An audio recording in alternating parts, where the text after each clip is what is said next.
Assalamualaikum warahmatullahi wabarakatuh. Perkenalkan, nama saya Liana.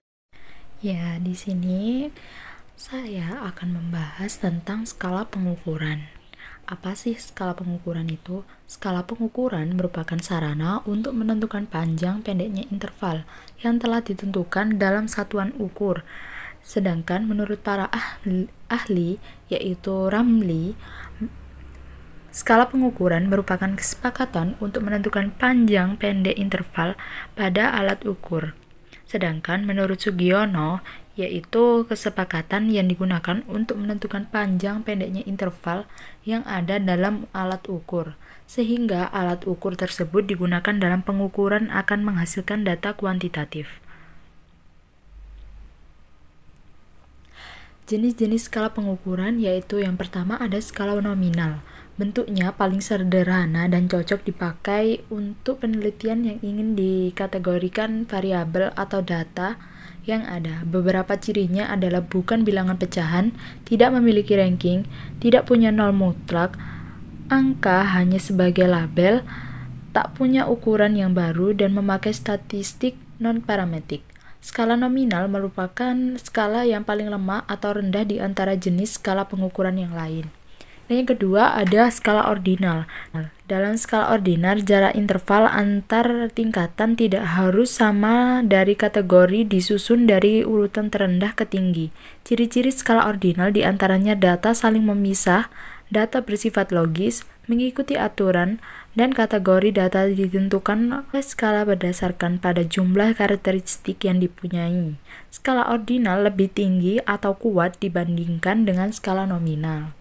Yang ketiga ada skala interval. Skala interval sering dipakai untuk menentukan peringkat antar tingkatan. Tak ada nilai 0 dalam skala ini. Ciri-cirinya adalah data saling memisah, bersifat logis, dan ditentukan skala berdasarkan karakteristik khususnya yang dipunyai serta tidak memiliki nilai absolut.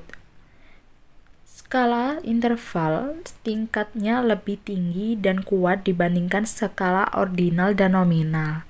Dan yang keempat ada skala rasio. Skala rasio digunakan mengurutkan, membedakan, dan membandingkan data. Ciri-cirinya yaitu data saling memisah, bersifat logis, mengikuti aturan, dan kategori data ditentukan berdasarkan karakteristik khusus. Skala rasio adalah skala pengukuran paling tinggi dibandingkan skala nominal, ordinal, dan interval.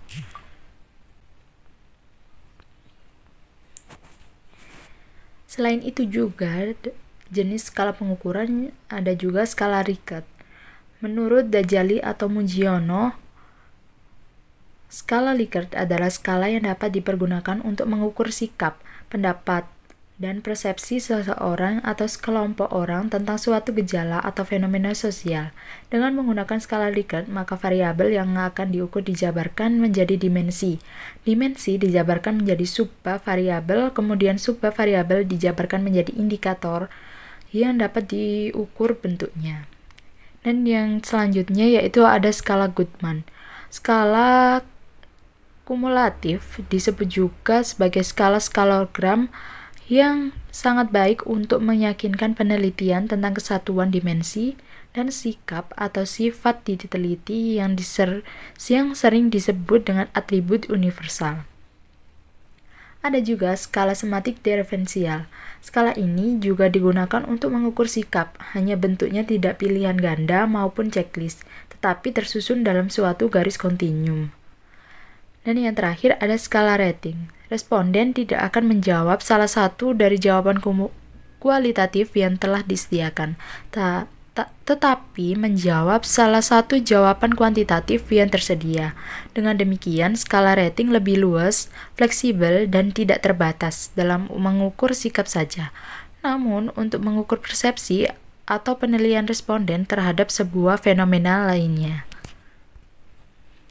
Nah, di sini ada contoh skala nominal.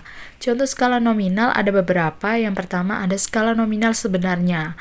Dalam skala nominal sebenarnya, contohnya yaitu jenis kelamin. Jenis kelamin tentunya adalah laki dan perempuan. Jenis pekerjaan swasta, PNS, wirausaha, TNI, Polri, atau seniman. Dan jenis kulit terdiri dari kulit hitam, kulit kuning, kulit langsat, kulit sawo, matang, kulit putih. Kepercayaan atau agama ada Islam, Hindu, Kristen, Katolik, Buddha, dan Konghucu. Suku daerah juga terdiri dari suku Jawa, suku Bugis, suku Batak, suku Madura, dan suku Asmat. Status perkawinan juga merupakan jenis skala nominal sebenarnya, yaitu kawin dan tidak kawin. Sedangkan skala nominal tidak sebenarnya seperti pendidikan terakhir, ada SD, SMP, SMA, D3, S1, S2, dan S3. Tahun terbit 2019, 2020, 2021, 2018, dan 2017. Dan ada juga kelulusan, lulus, tidak lulus, naik kelas, dan tinggal di kelas. Contoh skala ordinal. Yang pertama ada skala ordinal 1. Saat selesai memakai aplikasi pada ponsel, biasanya kita sering mendapatkan fitur yang berisi penawaran pemberian bintang pada aplikasi yang sudah dipakai tersebut. Bintang yang ditawarkan mulai dari bintang 1 yang artinya sangat tidak puas, bintang 2 yang artinya tidak puas, bintang 3 yang artinya kurang puas, bintang 4 yang artinya puas, dan bintang 5 yang artinya sangat puas. Sedangkan skala ordinal 2 yaitu tingkat kenikmatan nasi goreng di salah satu rumah makan. Nilai 1 merupakan angka dari 100, nilai 2 angka 80, nilai 3 yaitu angka 60, nilai 4 yaitu 40, dan nilai 5 20.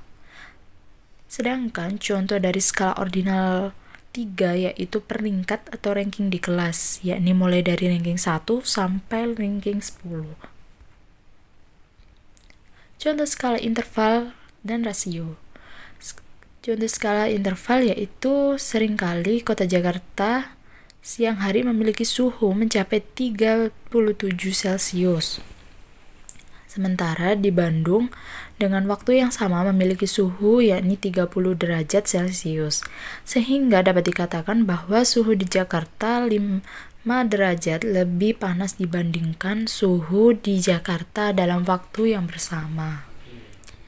Terus skala rasio yaitu sapi kurban milik Raffi Ahmad memiliki berat 3.000 kilo, sedangkan sapi kurban milik Nagita Slavina memiliki berat 1.500 kg.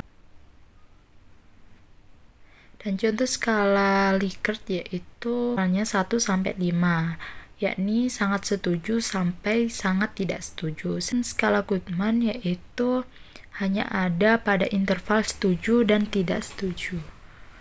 Cukup sekian yang dapat saya sampaikan, kurang lebihnya saya mohon maaf. Assalamualaikum warahmatullahi wabarakatuh. Thanks for watching.